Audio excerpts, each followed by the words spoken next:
At my son's high school graduation, my parents announced they were taking over his college fund for my nephew instead. My husband laughed and said, "That's funny because we moved it last month." My parents started screaming when they realized. At my son's high school graduation, my parents shocked everyone by announcing they were taking over his college fund for my nephew instead. My husband even laughed and said, "That's funny because we moved it last month." We'd all gathered for a celebratory dinner at a nice steakhouse, a place we'd saved up for, hoping that despite everything, my parents would be there for this important milestone. My son Ethan had worked so hard, pushing through AP classes, extracurriculars, and a part-time job, and he'd been accepted into his dream college. This dinner was meant to be a joyous celebration, but my parents had other plans.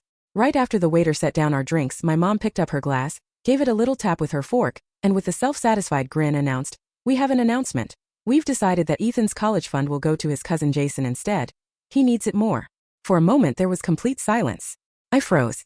My husband, Mark, tightened his grip on his fork, Ethan's face turned ashen, and my younger daughter glanced between us, confused. My dad nodded as if this were a perfectly normal decision, adding, "It's what's best for the family." Jason, my nephew, my brother's son, had always been their favorite. He was the kid they'd bailed out of trouble time and again, while my own children were constantly treated as an afterthought. Years of biting my tongue, letting them dismiss and undermine my kids, bubbled over inside me. Mark was quicker than I was. Leaning back in his chair, he took a sip of beer and chuckled softly. "That's funny because we moved it last month," he said. My mom blinked in disbelief, and my dad's smile faltered.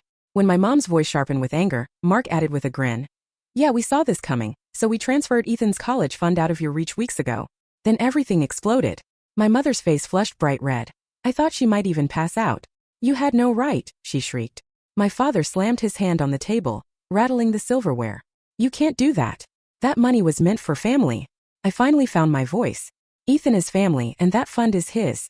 You had no say in it. You're being selfish." My mom spat back. "Jason needs this. You know how hard things have been for your brother. We're fixing things for him, and you're ruining it." That was when it hit me. They'd never really intended for that money to be for Ethan. They'd always been waiting for the right moment to swoop in and take it. I glanced at Ethan, whose eyes were filled with pure devastation.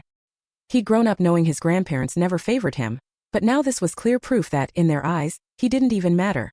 And that broke something inside me. Fixing things. I repeated, my voice shaking.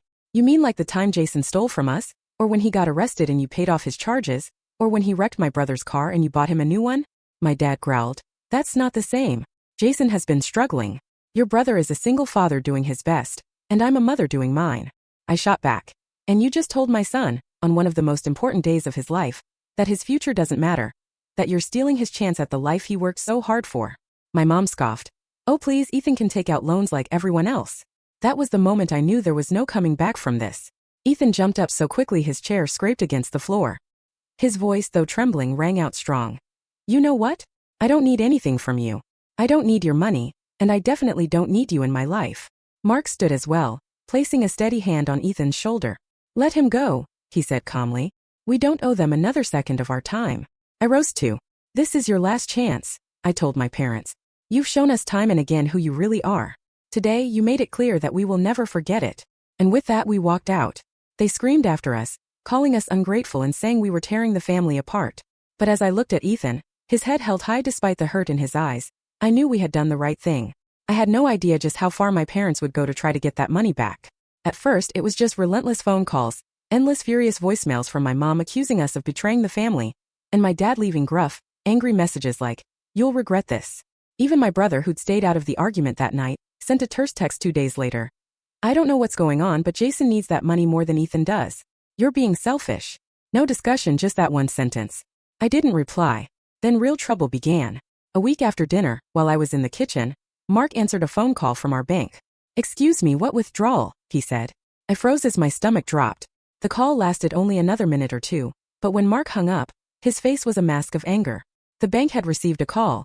My parents had pretended to be us and authorized a family emergency withdrawal from Ethan's fund. I could hardly breathe. "Did they really do that?" Mark asked, shaking his head. The bank had flagged the request, saying something was off, and called me first. I was furious, the nerve, the sheer audacity. I grabbed my phone and called my dad immediately. When he answered, I nearly yelled, "You actually tried to steal from us. What is wrong with you?" He didn't sound guilty. "You left us no choice," he said calmly. "We wouldn't have had to do that if you weren't being so unreasonable." I almost threw my phone across the room. "Unreasonable? You tried to commit fraud. It's our money. My dad snapped. We contributed to it. That stopped me cold.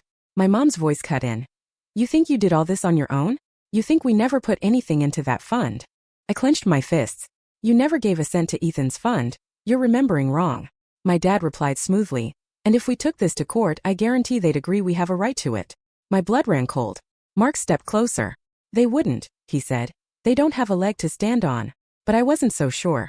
My parents were expert liars, bold, manipulative liars, and if they were willing to go this far, what else were they planning? Then came the legal threat. 3 days later, as I pulled into our driveway, I saw a thick envelope on our doorstep. I picked it up, and when I saw the return address, I felt sick. It was from a lawyer. With trembling hands, I tore it open. In the living room, Mark looked up and asked, "What's that?" I scanned the pages, and by the third page, my hands shook too hard to hold the paper steady. "They're suing us," I whispered. Mark's head snapped up. "What?" His eyes widened as he read. They claimed my parents had co-funded Ethan's college savings, and that we transferred the money without their consent. My voice grew shrill. "They're saying they own part of the fund." Mark stood so fast his chair scraped the floor. He grabbed the papers, his eyes narrowing as he read them. "This is complete expletive," he muttered. I wasn't convinced, though. My parents were experts at twisting reality until they made themselves the victims. What frightened me most was that in a legal battle they might actually win, given the proof they had.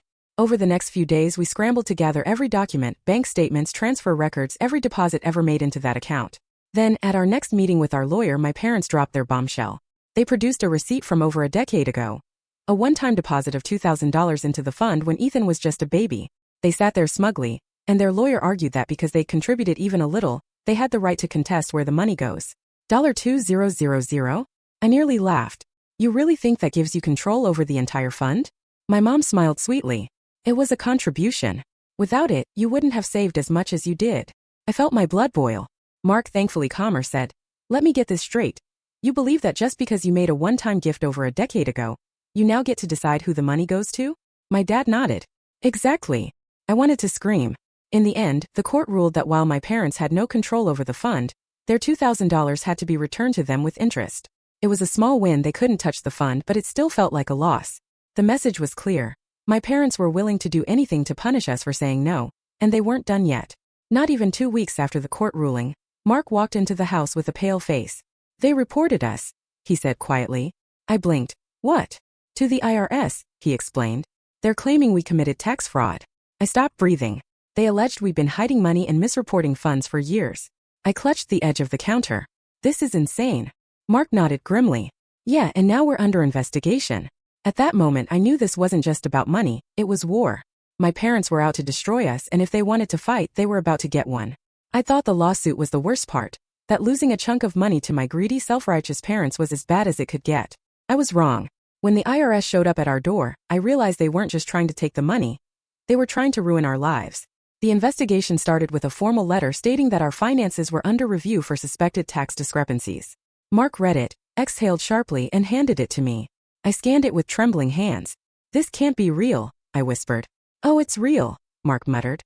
Then came a phone call from a polite but firm IRS agent, explaining that an anonymous tip had flagged us for hidden assets and fraudulent transfers. We knew who was behind it, but proving it was another story. For weeks afterward, we were buried in paperwork, old tax records, bank statements, anything that might clear our name. Our finances were clean, but the investigation was far from over. The worst part was how it affected Ethan. His college flagged his account because of the IRS review, putting a temporary hold on his scholarship disbursements. My parents weren't just trying to steal his college fund, they were trying to steal his future. That was my breaking point. If they wanted war, I was ready to give them hell. I began digging into every record and document, determined to expose their lies and protect my son's future. Every step of the way, I realized that my parents were willing to go to any lengths. Legal threats, fraudulent bank calls, and now an IRS investigation to punish us. And if this was just the beginning, I knew I had to stand my ground. No matter how brutal their tactics became, I grew up watching my parents twist the truth and manipulate everyone to get what they wanted. And if they played dirty, I wasn't afraid to do the same. It didn't take long for me to uncover something interesting. My parents always prided themselves on being the financial rock of the family. But what they never expected was that years ago, Mark helped them set up a small rental property investment. He handled all the paperwork and tax filings. What they didn't tell anyone was that they had been underreporting the rental income for years. They thought they were untouchable, but they'd been careless. I decided to make my move, not by reporting them immediately, but by letting them know I had found their secret. I called my mom. She answered on the second ring, her tone smug. Oh, so you're finally ready to apologize? She sneered. I almost hung up, but then I said, no, I'm calling to let you know that I discovered the real tax fraud in this family. There was a moment of silence, then she scoffed. What are you talking about? Your rental income? You mean the money you forgot to report for the last 15 years? Her breath hitched. You have no idea what you're talking about. I replied coldly, oh, I do. And so will the IRS, unless you drop this expletive and call off your dogs. Her tone shifted immediately. You wouldn't dare. I smiled and said, try me. She didn't say another word before hanging up. 2 days later, we received a call from the IRS. Suddenly, our case was no longer a priority. A week after that, Ethan's college fund was unfrozen. They'd backed off for now. But I knew them well. I knew they wouldn't let this go. And I was right. Late one night, while Mark and I were asleep, the sound of shattering glass jolted us awake. First, I thought it was a dream. Then I heard footsteps inside our house. Mark was on his feet in an instant. He grabbed the baseball bat he kept by the bed and motioned for me to call 911. My hands trembled so badly I nearly dropped my phone. Suddenly, we heard a voice. Mom? Dad? Ethan? Panic shot through me when I realized Ethan was awake. Instead of staying put, he was coming downstairs. Stay in your room, Mark shouted. But it was too late. We stepped into the hallway just as Ethan reached the stairs, and there he was. Jason, standing in our living room, clearly drunk, his eyes wild and desperate, holding a crowbar. For a tense moment, no one moved. Then Jason staggered forward. Where is it? He slurred. Mark gripped the bat tighter. Where's what? Jason shouted, voice breaking. The money, I deserve it. They promised it to me. That was the moment I realized my parents had sent him. They knew they couldn't legally touch the fund, so when they lost, they sent their precious grandson to do their dirty work. Jason advanced unsteadily, lifting the crowbar as if to strike. You think you can just take what's mine? He slurred. Ethan stepped forward, fists clenched. It was never yours, he said steadily, despite the fear in his eyes. You need to get out. Jason's response was a bitter, broken sound. Oh yeah? What are you going to do about it? Then Mark swung the bat. He didn't hit Jason, just the wall beside him. Hard enough to snap Jason out of his drunken haze. Jason stumbled back, eyes wide, and without another word, he bolted out the front door. The police arrived about 10 minutes later and arrested him for attempted burglary. My parents bailed him out before sunrise. Later that morning, my mom had the nerve to call me. You've gone too far, she hissed. You had him arrested? I almost laughed. He broke into our home with a weapon. That's on you. After a long, heavy silence, she whispered, you'll regret this. For the first time, I truly believed she meant it. I knew this wasn't over, not by a long shot. 2 weeks later, my brother reached out. It's gone too far, he said over the phone, his voice exhausted. Mom and Dad are a mess and Jason's a mess. We need to talk. I almost refused, tired of watching our parents manipulate my son like a pawn. But Mark convinced me that this might be our chance to end it once and for all. So, against my better judgment, I agreed. We set a family meeting for that Sunday at my parents' house. Walking in felt like stepping onto a battlefield. Mark and I arrived early, while Ethan refused to come. I'm done with them, he had said, and I couldn't blame him. My parents sat stiffly on the couch, my mom's face drawn, her lips tight, and my dad refusing to even look at us. Then my brother walked in with Jason. I tensed immediately. Jason looked terrible, gaunt, with dark circles under his eyes. His usual cocky demeanor was gone, replaced by fragility. My mom motioned for everyone to sit, but I stayed standing. Let's get this over with, I said bitterly. My brother sighed. Look, we all screwed up. Mark scoffed. We screwed up. I didn't mean it like that, my brother quickly added. I mean, this isn't what Mom and Dad wanted. I laughed bitterly. They wanted to steal from my son. They wanted to use Jason to break into our home. So please tell me, what exactly did they not want? I demanded. That's when Jason spoke, his voice hoarse. I didn't mean to hurt anyone, he muttered. I thought it was mine. His words made my stomach turn. You thought it was yours? Why? He swallowed hard and looked at my mom. And that's when I saw it, the guilt. My mother wouldn't meet my eyes. Mark noticed too. He leaned forward, voice dangerously calm. Tell us, Jason, why did you think it was yours? Jason hesitated, glancing nervously at my mom. That's when it hit me. Oh my God, I whispered. You told him, didn't you? My mother flinched. I turned to Jason, heart pounding. They told you it was already yours, didn't they? That Ethan's fund wasn't just going to him. It was always meant for you. Jason's eyes darted back and forth, his face turning pale. My mom spoke before he could. We had to, it was his struggle. Your uncle was struggling, and we had to give him hope. I couldn't believe what I was hearing. So you lied to him? You told him that his future was secured by money that was never his. My dad finally snapped. What does it matter? You had plenty. You and Mark have good jobs, a house, a stable life. Jason had nothing. I couldn't hold back any longer. What kind of sister are you, I hissed, to sit by while your own nephew suffers, while my brother, who got everything handed to him, and I are treated like second-class citizens? My mom abruptly stood up. We did what we had to do. No, I spat. You did what you always do. You choose my brother over me, and this time you got caught. Silence fell. Jason's head shook, his face crumbling. You lied to me, he whispered, staring at my mom as if seeing her for the first time. My mom reached for him, but he backed away. No, no, no, you promised me, he choked out. His breathing turned ragged. You swore I wouldn't have to worry about college, that I was set. He looked at my dad, then at her. You knew. Your silence was the answer. Jason let out a shaky laugh, then turned and walked out. I didn't stop him. My parents tried to justify themselves, ranting and raving that I was overreacting, that I was tearing the family apart. I simply said, we're done. And I meant it. My brother later reached out once apologizing, saying he'd let things go too far, that he'd believed our parents too much, but I wasn't ready to forgive. Jason surprisingly stayed out of trouble after that day. He got a job and took classes at a community college. Whether it was guilt, shame, or a real wake-up call, I'll never know, but I hoped for his sake that he finally learned something. As for Ethan, he went to college, the one he earned. My parents never saw a dime of that money, and eventually we never saw them again. I won't lie. Cutting off your own parents, even ones who never truly loved you the way they should, feels like mourning the dead. But sometimes it's better to bury the past than to let it keep hurting you. And I chose to live on, free from their lies and manipulation.